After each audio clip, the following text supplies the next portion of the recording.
ano talaga yun. Alam mo yung ano, diba nag-model ako noon. Sa ano. Tapos, siya pang tumutulak sa akin na, sige malit siya. Paiklat lang yun. Tapos, sabi niya, tayo mo boyfriend ng ano siya. Tayo mo boyfriend ng ano, mas, inaano pa niya yung sarili. Para, huwag kang ganyan siya na. Di okay lang nga, baka kasi hindi ako ganyan. Kasi, ano ba ka ganyan dito yung boyfriend ni Baninay? Pero ano kuya pero ano siya, ay basta makilala mo, patay, sobrang bait. Chinese. Hindi.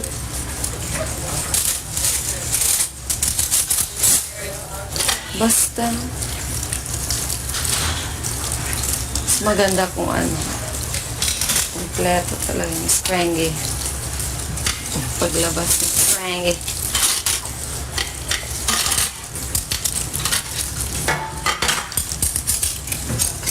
Ang gusto ko noon, everyday effort yun. Sinusundo-sundo ka. Tapos, hindi naman kailangan para mapapakita yung love. Oo. Parati may letter. Tapos, pipita sa gilid na kaya ang dami kong mga petals dyan sa book ko. Kasi mga simpleng bagay na talagang inaasam ng... Meron kasing kinuwento na ba niya yung Auros na yung 5 languages of love? Ay, ano nga yun?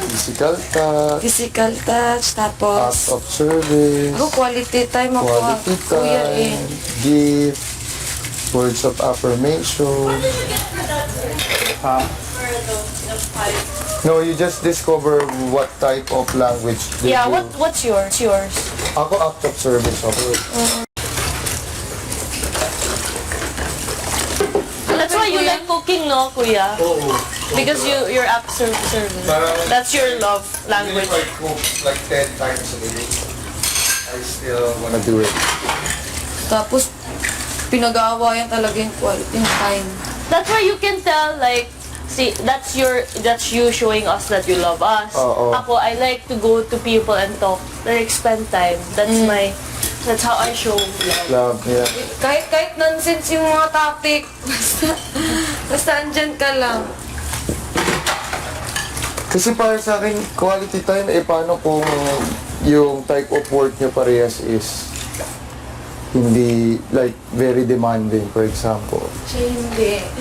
Pero it's nice to spend quality time with the person you love din talaga. To have more of a friend, they say, than a lover. And you need to discover everything about the person before you marry him or her. Kasi you will discover the person's real personality once you live with them. Once you give You live with the person, like magsama kayo sa bahay.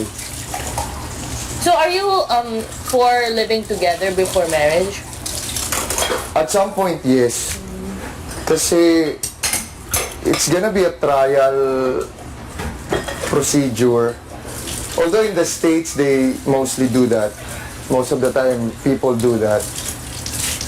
Tapos, if it didn't work, they won't go beyond the living in thing.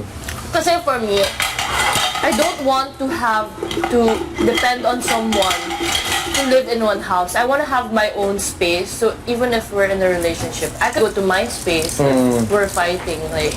True. You have your own, Yeah. Medyo. Hindi naman.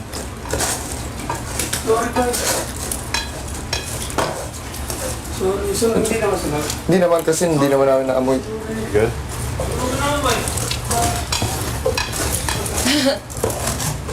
Hindi. So good. Kuya,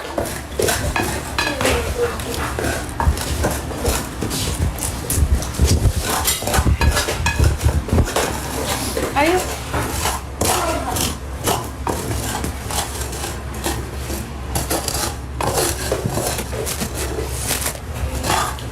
Do you think that's our weekly task.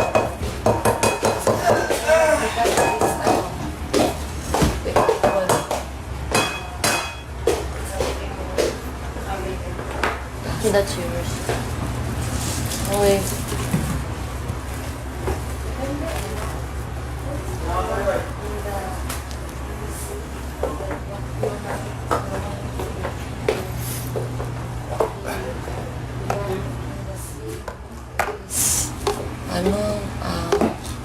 Walking boat.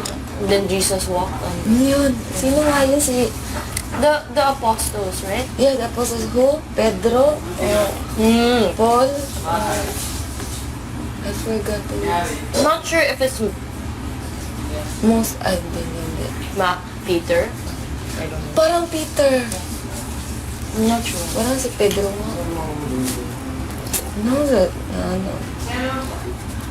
that was, I think, there.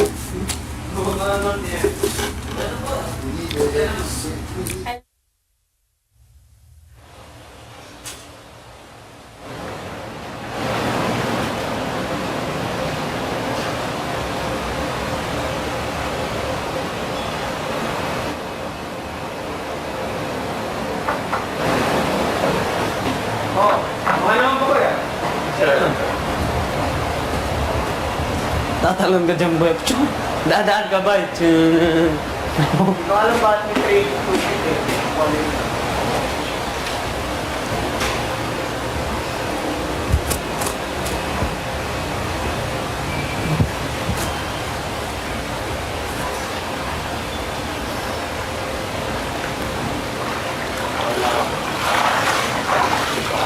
Tapos mamaya, langin lang.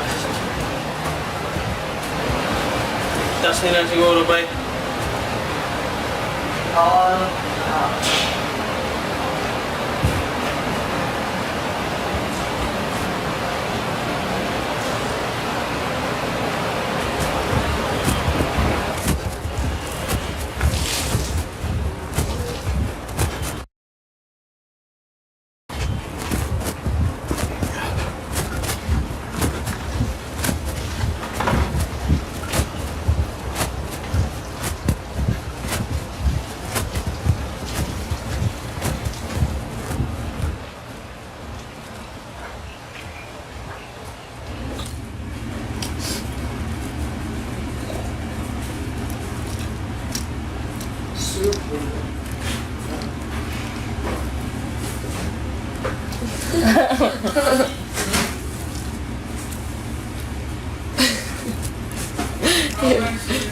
Yung ano tapos na rin.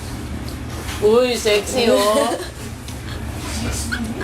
Sexy oh, Edward. What is your definition of sexy in a guy?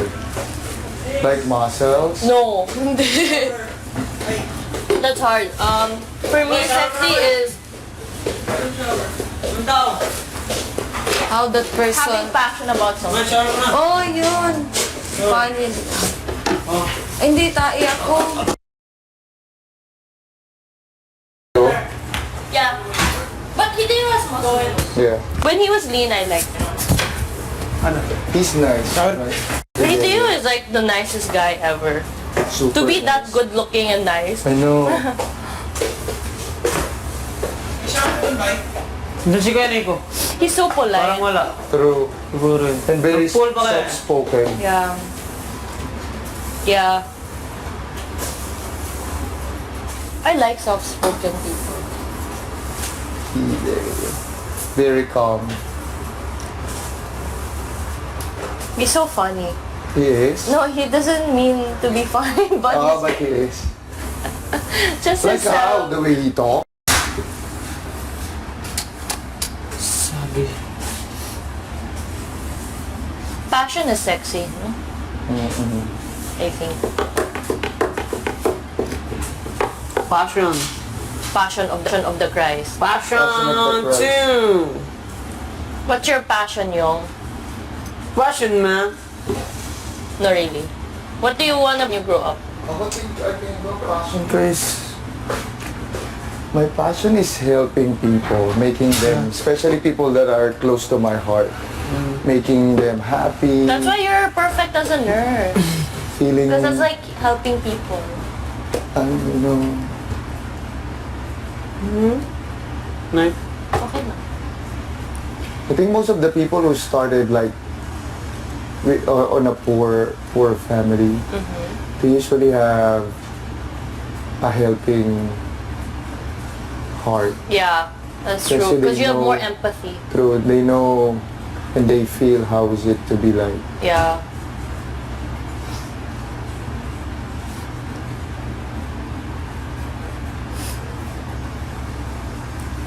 I love hearing success stories of people who started from nothing.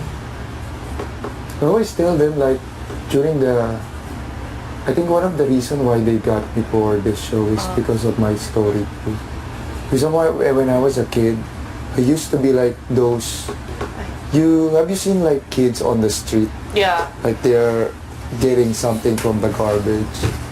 Like Really? we get plastic, we get steel, aluminum, And then recycled. and we sell it. Were you ever ashamed? No, You weren't? Never. Wow. Never have I ever. That's interesting because And I then was ashamed. when I was in grade school, I used to go with my grandmother selling clothes sa Divisoria. But we need to wake up 3 o'clock in the morning. Where do you get the clothes? My mom and my grandmother used to make them. Ah, galing. But you know, like branded clothes, like for example, Bench, Natasha. If they make dress and there's an excess cloth, we buy them. And then we make them like small clothes for babies, for kids. Oh, And then we sell them. galing. So we usually wake up 3 o'clock in the morning. And then I have to be home before 6 o'clock because I need to go to school. 6 a.m.? 6 a.m. So I wake up 3 o'clock in the morning, go to school, and then get back home around 5, and then sleep early because we're gonna leave again early in the morning. Why did they need to bring you pa? Diba you were a kid? Kasi my lola is too old na. How old were you? I was maybe like 9, 10, around that age.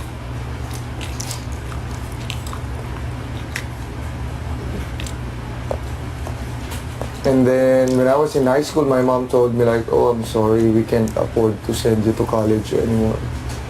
So that was my hardest struggle when I was in high school because I really want to go to college. So I started looking for school that you don't need to pay a scholarship. And then I took an exam for UP, but I didn't pass it. So I went to my school. What did you try to take up? I really want to take up nursing or PT, physical therapy. Physical therapy has a good future. Even in the States. Yeah. My dad learned it way back, and then now he's earning money now because of that. Because a lot of people needs therapy, especially when they get old or after surgery. And people, they don't want to do surgery. They want to do it like the non-surgical. Non-surgical way. Yeah. Totoo, Tapos that's na ang true. oras. Tapos na ang oras na maligo.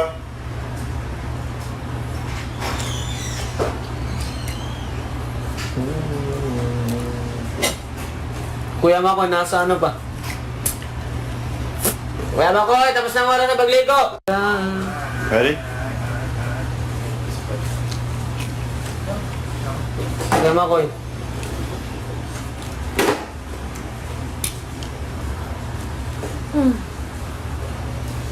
Kuya McCoy? Tapos na ang oras para maligo. Naman. Ano?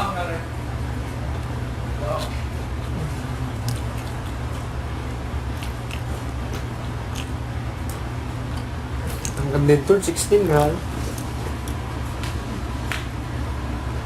The more I'm in this house, I learn how to like understand people, because before, if someone acts a certain way that I don't like, I just judge him for it right away. But now, like, getting to know, like, your background, your stories, like, it's interesting because it's not your fault that you react that way. Yeah, and there's a person that I talked to. He has a lot of background about childhood and behaviors and attitude. People like with what kind of attitude.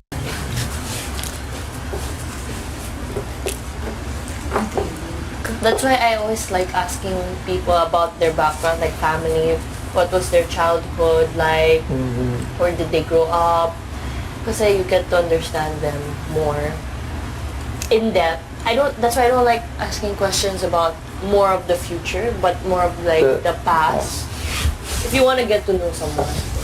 The past. Yeah. I'm screening muna. Oh, I never get embarrassed of my past. Kasi parang feeling ko, I always tell them that my life is a story of struggle Bago pa kayo? and success. Like, this is a real proof that if you had struggle when you're young, it doesn't mean that you're gonna grow old like not. No.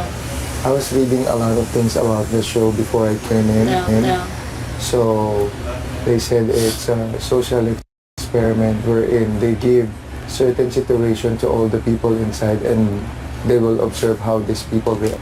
Maybe they give it to like people who actually study cases, no? And you can't lie on this show. Yeah. If you're just trying to like hide something about your personality, you can't do that. Because even if you do, there will always have a situation wherein you need to react based on how you feel about it. Yeah. Especially if you're going through hard times, that's when you know the real person. Ako, before I came in here, I always watched this TV show and I always wondering why most of the people always cry. And then I told myself, okay, if they're gonna give me a chance to get inside the house, I'll try my best not to cry. But It's hard. It's really hard. Every time I go to the confession room and I feel sad, I always cry. So I told Kuya, I don't want my siblings seeing me crying, because one of my brother told me, when he sees me crying, he told me like, Kuya, I don't want to see you crying again because I feel bad whenever I see my older brother crying. So as much as possible, I don't want to see my siblings to see me crying. But then I've cried a lot of times in the show. And then I just realized, like, if you feel like you want to cry, then cry. It doesn't necessarily mean that you're weak if you cry. Yeah. Actually, they were saying people who can cry in public are the stronger people. Because they're not afraid to show their real emotion. Yeah. That's why after I read that, I started crying always. Always cry. You feel so much better after crying. And it's a scientific fact that you actually release a lot of stress and like pressure through tears. Tsaka, I believe like if you feel heavy inside, you really need to cry and you have to make sure you talk about it with someone. Kasi after that you feel very energized and recharged. Feel relieved. And you will start looking positive around yourself. That will help a lot. So if I see people who are sad, I always tell them like, if you wanna talk. In your own because time. I know how you feel. But I'm not gonna force the person, come on, let's talk about it. How do you feel? No. Because sometimes when I feel bad, I just wanna, I don't know if I would just wanna enjoy the moment of being sad, or no, that's how I just, that's how I feel. Like I just wanna be alone and think about situation where it causes me being sad. That's why, like, for me, I don't trust people who are overly happy all the time. Like, all the time. True. Like, you can't be like that. True. That's not true. Yeah, that's being fake to yourself. Because last week I was really, I admit I was really, there was a time last week that I'm sad. Yeah. I'm really sad. I could see it in your face. When you approach me like, oh my God, how does Jinri know? Yeah. Because I'm trying to hide to everyone that I'm sad because I don't want them to feel bad. Yeah. Because I'm sad because of the nomination. I really feel bad about it. Yeah, of course. I know how that feels. Kasi I know to myself that I'm okay. I know to myself that I'm not doing anything bad. And then it's true when I told you guys that at some point I forgot that there's It's a a competition. competition. I really didn't think about the competition anymore. I'm just thinking like, I'm happy because I have friends, I have family here.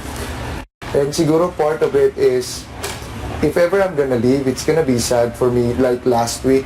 Because I know the feeling of leaving your family. Yeah. And there was a point like I'm asking Kuya, like why do we need to leave people that we love? Why there's always a need for people to leave and people to stay? I was questioning Kuya about that. And then he started to explain everything.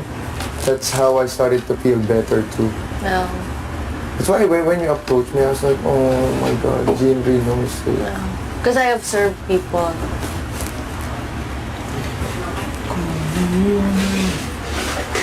And I know how that feels. Like, because of course, like, in my season, there was only one nomination. And I was nominated at that time. And I'm the only one who's been nominated who's still here. Because all my other nominees, they're gone They're now. gone, yeah. So, and then the first week I was nominated, diba? So, I feel like, it's not, there's like a hint of questioning that tells me, maybe it's me that is doing something wrong that my housemates don't like. Why would they nominate me among all these other people? Why is it me? I always question that. So that makes me kind of sad. But then there's also, I know for a fact they have to nominate someone. True. It's not because they hate You know, it's actually not our fault. Yeah. naman din kasi But there's also a part that telling me, but questioning you like yeah. why he is not nominated? yeah, Or she why not me? nominated? Why is it me? Is it because I'm quiet? Is it because I don't go up to people? Should I be like other people who Loud. yeah, Like loud always and all, happy, yeah. loud. That's why I was like questioning, and it's kind of like the society also. It's not just the house. Like in society, people look down on And they people. judge like Yeah. people so easily. Yeah. Well, that's why I kind of like this show because it revealed something about me. Yourself. Yeah. True. To people. And it will help you to understand other personalities that I know that even from the previous season there was a time like you get annoyed with people that you're living in this house, but then if you talk to them and then know their background, you realize like, oh, Yeah. there's reason why he's Yeah. acting that way. And being nominated now is not a negative thing on me. Like, it's more on positive. Like,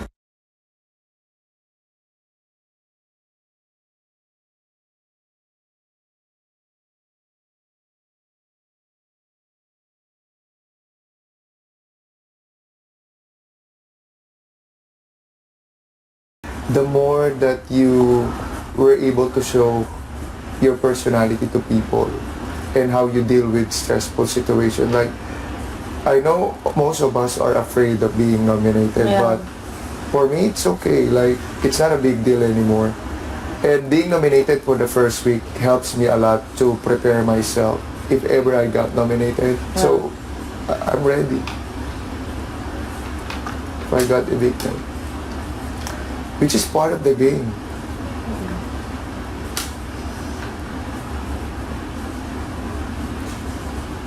Show one kind of personality, which is outgoing and loud and, you know, always positive. But real people are not like And when that. people like you, like quiet people, Yeah. they really do exist. Yeah, I mean, there's more of us True. in this world. Actually, at first, you know what? You have the quiet. Is Yeah. that yours? The Yeah. quiet book. I was talking with Aura, Yeah. and we were thinking about extrovert. But then I realized maybe I'm not. Kasi there was a moment that I feel like I just wanna stay on my own. I just wanna think about the situation and enjoy the moment of being alone. And I remember like, she asked me a question like, do you prefer like doing nothing on a weekend or being with one person and doing a lot of things? I always prefer to be alone on a weekend. Just lay on my bed thinking about things. So I was thinking now like, probably I'm introvert. Because there's a thing called pseudo extrovert. That means that person is actually an introvert. But he pretends to be an extrovert unintentionally because of society and because of job and because how their environment is. But deep inside, you can tell that he or she is an introvert by like what you do on your free time. So if you are the type that does not like people, like being with people on your free time, then you're most probably an introvert. Because sometimes I feel like for example, I'm free on this day. I just want to drive around and then search for a nice park. Yeah. And then just go to the park and just sit there watching people. That's so I feel like, oh my God. Or read. Or read. I'm enjoying this, like just sitting down under the tree. And then like... Okay, what do you do when, let's say if you go to like Italy, let's say you went to Italy, what would you do there? I'll probably search for a nice buildings or like structures. Yeah. Because I know Italy is known for like Architecture. So probably I'm gonna do that and search for that places.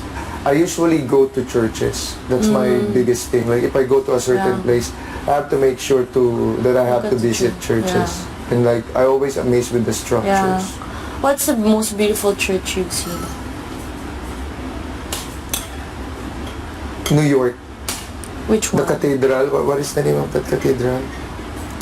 I didn't go to churches in New York. Okay, but I have to tell you, one of the best churches seen in my whole it's Europe, and it's kind of like the most famous one, but there is a reason why it's famous. It's Sagrada Familia. Oh yeah, I heard about that. My God. Sagrada Familia. Yeah. Kuya, you're gonna cry because I almost teared up. I'm that person. I get so emotional when I see something so beautiful. Even when I see paintings like Picasso, I cried because Picasso is my favorite. Me too. Like every time I've seen like Beautiful. something that will amaze me, Yeah. I cried. Me also. Like when I was in Arizona, this is the first time that I've seen this Grand Canyon. Yeah. I cried. Really. I I wanna see really it. cried. Like, oh my God, I didn't imagine that there's a beautiful place like this that really exists in this world. So I cried. When I see beautiful beaches, like I went to British Virgin Island, I've seen one beautiful beach.